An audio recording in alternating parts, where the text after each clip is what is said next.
जय हिंद, जय भारत। हो चुका है रण का आगाज, अब युग बदलने की है तैयारी, जीत उसी की होगी जिसका संघर्ष है जारी। मेरा लाडलो, आज ये खुशी जो है, जो झलक रही है, वो खुशी है किसकी? अपने सिलेक्शन के पहली सीढ़ी की। और सिलेक्शन का जो पहली सीढ़ी है वो है कि एयरफोर्स ने क्या कर दिया है? नोटिफिकेशन जारी कर दिया है। और मैंने लास्ट क्लास में बताया था कि जल्द ही 20 जनवरी से पहले पहले नोटिफिकेशन आ जाएगा और 20 जनवरी के बाद एग्जाम में फॉर्म भरने शुरू हो जाएंगे। वही हुआ, वही देख लो। अब फार्म शुरू हो चुका है, जंग का ऐलान हो चुका है। अब मैदान में आ जाओ सभी के सभी, अब पीछे नहीं हटना है। इतने दिन तो यह था कि सर तैयारी करें कि नहीं करें, क्या करें, तैयारी के फॉर्म में नहीं आ रहे। अब सोर्ट डाटा, सभी के सभी डाटा क्लियर हो गए, एग्जाम के लिए आपका नोटिफिकेशन आ चुका है। इसलिए मेरे सभी के सभी वीर योद्धा तैयार हो जाएं। आपका सपना जो है, वो आपका जो ड्रीम है, आपका जो गोल है, वो आपके सामने है। एक फिक्स दिन होगा, उस दिन आपका गोल है, आपको सपना है डिफेंस में जाने का, वो पूरा हो जाएगा। बहुत खुशी की बात है। और इसी खुशी के साथ साथ मैं आपको एक खुशखबरी की बात और देता हूं। इसी खुशी के साथ आपको मैं इस खुशखबरी का ऐलान और करता हूं। और वो खुशखबरी का ऐलान क्या होगा मेरे लाडलो? वो खुशखबरी का ऐलान है कि 1 से 2 दिन के भीतर भीतर, 1 से 2 दिन के भीतर भीतर नेवी के भी फॉर्म आने वाले हैं। नेवी डबल और एसएसआर के भी फॉर्म आने वाले हैं 1 से 2 दिन के भीतर भीतर। उसके लिए भी आप तैयार रहना। एक साथ साथ दो खुशियां आपको मौका मिल रहा है, एक साथ आपको दो खुशियां प्रोवाइड की जा रही हैं। इसके लिए आप तैयार रहें।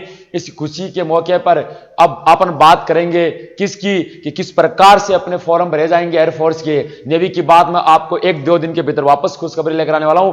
और यह भी बता दूं, जहां तक सूत्र के खबरें, ये हवाले खबरें आ रही है कि नेवी से एयरफोर्स से पहले एग्जाम लगेगी नेवी की। और साथ साथ में आपको यह भी जानकारी दूं, एयरफोर्स से पहले फॉर्म भरे जाएंगे नेवी के। नेवी ज्यादा समय नहीं लेती है, नेवी काम क्या करती है, एकदम स्पीड से कार्य करती है ना। इसलिए जल्द से जल्द नेवी के भी फॉर्म आने वाले हैं। आइए शुरुआत करते हैं, बात करते हैं कि एयरफोर्स में क्या क्राइटेरिया रहेगा, क्या नहीं रहेगा, पूरी डिटेल से अपन जानकारी लेने वाले हैं बहुत शानदार तरीके से। देखिए क्या है नोटिफिकेशन।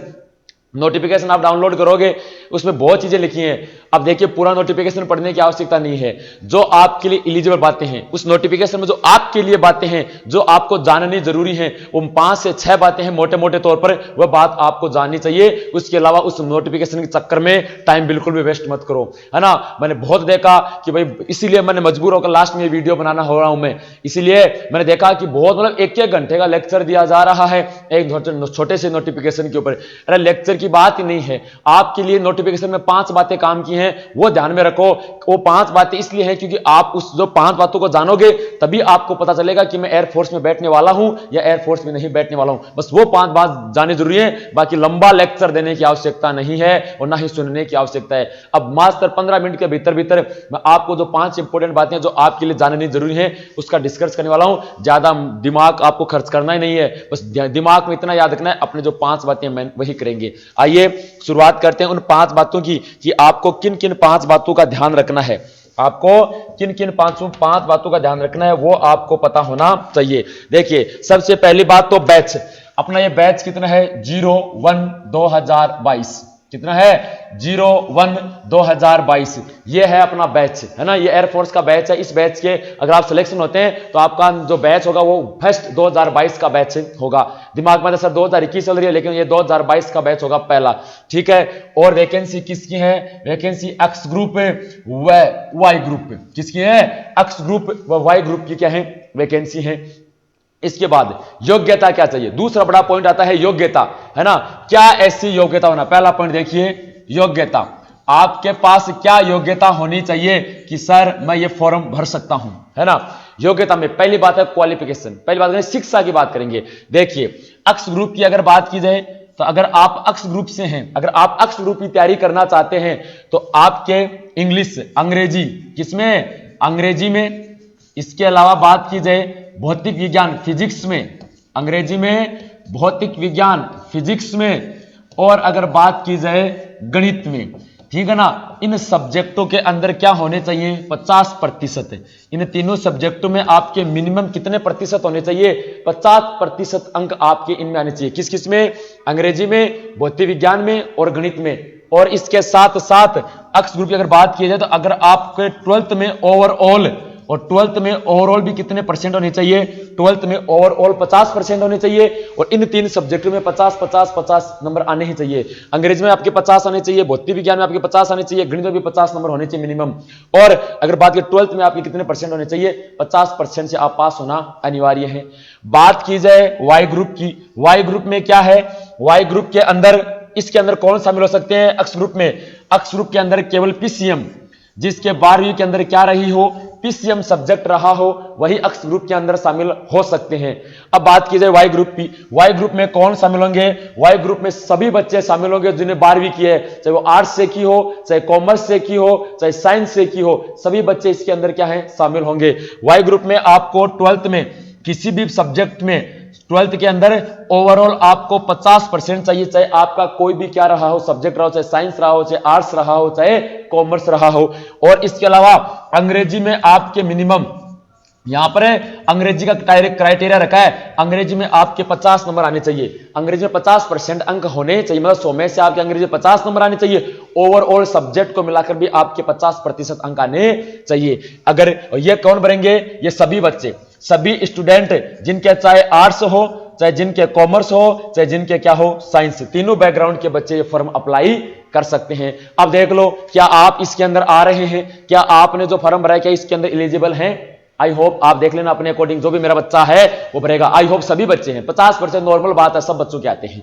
आगे बढ़ते हैं, आगे अगर बात की जाए, इसके बाद आती है एज फैक्टर, कि कितनी एज होगी। एज फैक्टर सबसे बड़ा होता है, क्योंकि एज फैक्टर सबसे बड़ा है सर, एज फैक्टर इसलिए बड़ा है क्योंकि अब की बार क्या हुआ, अब की बार कोरोना के कारण सभी बच्चे कंफ्यूज में थे, सर हम तो ओवर एज हो गए, हमें तो लास्ट चांस था, क्या मिलेगा नहीं मिलेगा। वो एज फैक्टर तो कहता हूं, बिल्कुल एयरफोर्स ने किसी के साथ अन्याय नहीं किया है, पूरा जो कोरोना का कारण था जिस कारण वो 6 महीने बैक रहे थे, वो पूरा मौका मिला है। अगर एज फैक्टर की बात की जाए, जिस बच्चे की जन्म तिथि 16/1/2001, जिसका जन्म 16 जनवरी 2001 के बाद है, पहले का नहीं होना चाहिए। 16/1 से अगर कोई बंदा 15/1/2001 भी है ना, वो एलिजिबल नहीं है ना, वो एलिजिबल है नहीं है। से लेकर अगर बात की जाए तो कितना हो जाएगा, 29/12/2004, 29/12/2004। ये अगर इनके बीच में आपकी डीओबी है, इनके बीच में अगर आपकी डीओबी है तो आप आसानी से क्या कर सकते हैं, आप आसानी से फॉर्म अप्लाई कर सकते हैं। यह एज फैक्टर है। 19 जनवरी 2001 से लेकर 29 दिसंबर 2004 के बीच में आप क्या होना चाहिए, आपका जन्म हुआ है। अगर आप किसी बच्चे का 16/1/2001 भी है वो भर सकता है, किसी बच्चे का 29/12/2004 है वो भी फॉर्म अप्लाई कर सकता है, कोई डाउट नहीं है।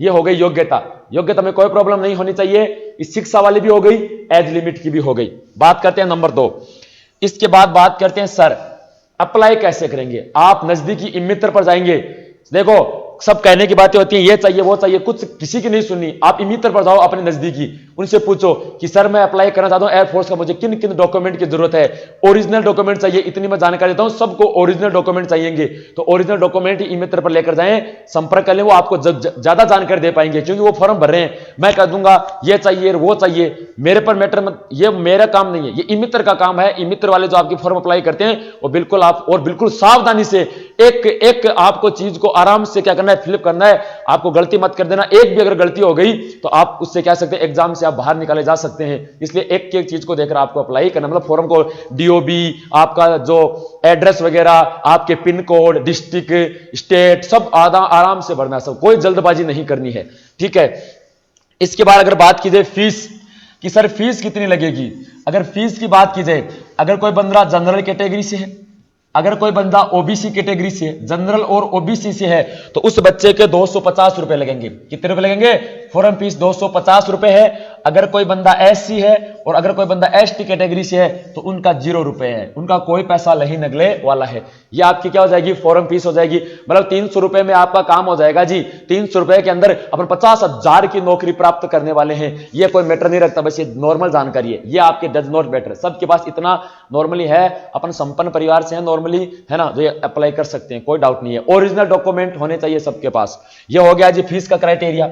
नंबर अगर 3 की बात की जाए, नंबर अगर 3 की बात की जाए तो फॉर्म की डेट, मतलब अप्लाई कब करोगे, है ना।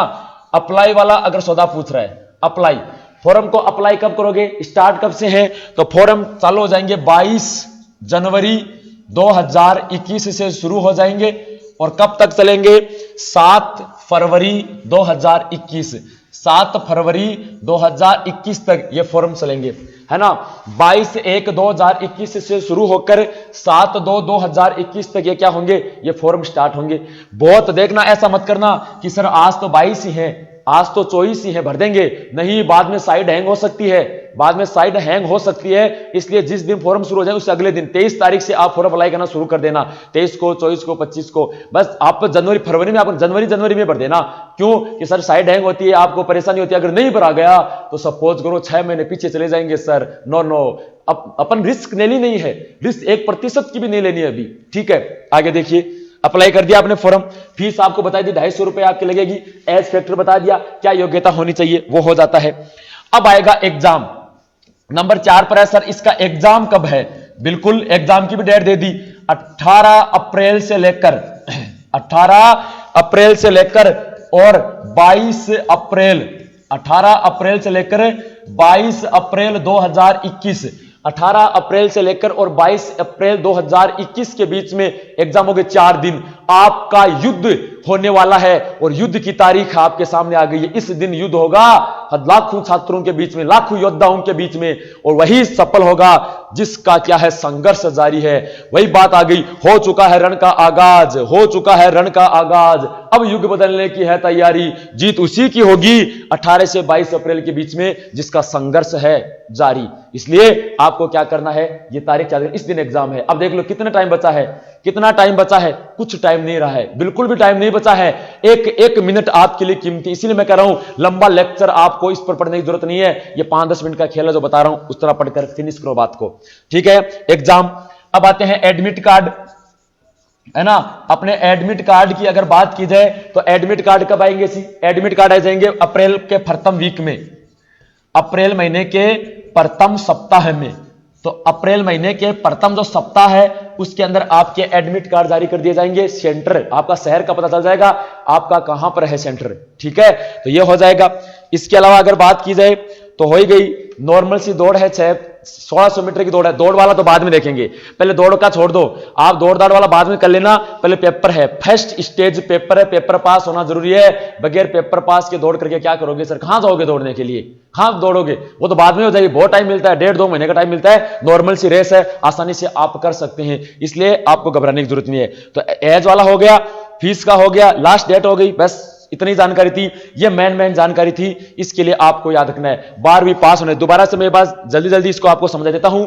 देखिए ये फर्स्ट बैच है 2022 का, आपके लिए शैक्षणिक योग्यता क्या चाहिए, अगर आप अक्ष ग्रुप की देना चाहते हैं तो अंग्रेजी, भौतिक, फिजिक्स और गणित में 50% होने चाहिए 12वीं के अंदर, ओवरऑल 12वीं के अंदर 50% होने चाहिए, आपके 12वीं पीसीएम सब्जेक्ट होना चाहिए। अब वाई ग्रुप की देना चाहते हैं तो कोई भी सब्जेक्ट हो, आर्ट्स, कॉमर्स, साइंस 50% होनी चाहिए, इंग्लिश में कम से कम 50% होनी चाहिए। और ये जो बच्चा अक्ष ग्रुप की देगा वो वाई के लिए भी एलिजिबल है, इसलिए मेरा बच्चा अक्ष और वाई दोनों के अप्लाई करोगे, जिसके 12वीं पीसीएम है वो दोनों अप्लाई करोगे, क्योंकि कोई जरूरी नहीं है कि आप अक्ष में ही हो, वाई में भी हो सकता है, दोनों में आप तैयारी दोनों के बराबर रखो, किसी में भी हो सकता है, और आने वाले एग्जाम नेवी भी आपके लिए आने वाली है। इसके अलावा बात की जाए एज के लिए डीओबी कितनी है, 16/1/2001 से लेकर 29/12/2004 के बीच में जो बच्चा है वो आराम से फॉर्म को अप्लाई कर सकता है। जनरल ओबीसी के लिए आपको 250 रुपए देने होंगे, SC ST के लिए फॉर्म फीस 0 है। अगर अब शुरू कब से होंगे फॉर्म, 22 जनवरी से शुरू हो जाएंगे और 7 फरवरी तक ये फॉर्म चलने वाले हैं। 18 अप्रैल को लेकर और 22 अप्रैल के बीच में आपकी 4 दिन एग्जाम होनी है, ठीक है ना। और अप्रैल एडमिट कार्ड कब आएंगे, पहले सप्ताह में आ जाएंगे, बस। इसके अलावा आपको कोई बात जानने की जरूरत नहीं है, एक सिंगल भी वो बड़े बड़े नोटिस कोई मतलब नहीं है, नो। बस आपके लिए मेन था क्या मैं एलिजिबल हूं, अगर हैं तो फॉर्म अप्लाई करो, नहीं है तो आने वाली नेवी के लिए भी तैयार हो, क्योंकि भाई कई मान लो ओवर एज हो गए तो नेवी में भी आपका नंबर आ सकता है। अगर मान लो कोई जिसकी एज छोटी है वो नेवी में, क्यों नेवी थोड़ा कम एज वाले बच्चों को लेता है, इसलिए याद रखना भाई। अब एक छोटी सी बात मैं करता हूं, अब बात करूं रणनीति, तैयारी कैसे करनी है। देखिए मेरा पर्सनल एक्सपीरियंस मैं शेयर कर रहा हूं, बाकी सर आप बड़े हैं, आप महान हैं, आपको बताने की जरूरत नहीं है, ठीक है ना। फिर भी मैं बता रहा हूं, अगर कोई ऐसा अप्लाई करता है तो किसी का भला हो तो ठीक है, इसमें क्या नुकसान है। देखिए क्लास जो देते हैं आप, चाहे आप ऑनलाइन ले रहे हो चाहे आप ऑफलाइन ले रहे हो, जो भी ले रहे हो, क्लास के बाद आपको 6 घंटे, कितने घंटे, आपको 6 घंटे सेल्फ स्टडी करनी होगी। 6 घंटे का टारगेट बनाओ, जब तक बंदा 6 घंटे सेल्फ स्टडी नहीं करेगा कदे ही सिलेक्शन नहीं होगा, कभी भी सिलेक्शन नहीं होगा। आज से, अभी से 6 घंटे पढ़ना शुरू कर दें सेल्फ। आपकी क्लास 5 घंटे की हो रही है, कोई दिक्कत नहीं है, 5 की हो रही है, 4 की हो रही है, जो भी हो रही है, आपको सेल्फ स्टडी कितने घंटे करनी है, 6 घंटे आपको सेल्फ स्टडी करनी है। जो बंदा 6 घंटे सेल्फ स्टडी कर लेगा वो एक्स और वाई दोनों पार कर जाएगा, एक्स ग्रुप पे ले जाएगा और एक्स ग्रुप के साथ साथ वाई ग्रुप दोनों एग्जाम निकाल देगा। और आने वाली आपके लिए बड़ी खुशी बता दी, नेवी आई रही है आपके सामने, 2 से 3 दिन के भीतर नेवी का नोटिफिकेशन भी आ जाएगा, तो नेवी भी आप निकाल सकते हैं। क्योंकि इस 6 घंटे में आप वही मैटर पढ़ोगे जो नेवी में भी आएगा, इन 6 घंटों आप वही पढ़ोगे जो एक्स और वाई में आएगा। सेम पढ़ रहे हैं, सेम सिलेबस है, वैकेंसी 2 अलग अलग है, आसानी से आप सिलेक्शन निकाल सकते हैं। ठीक है, आज के लिए इतना ही। आप ऐसे पढ़ो, ध्यान दो पूरा प्रॉपर तरीके से। जय हिंद, जय भारत।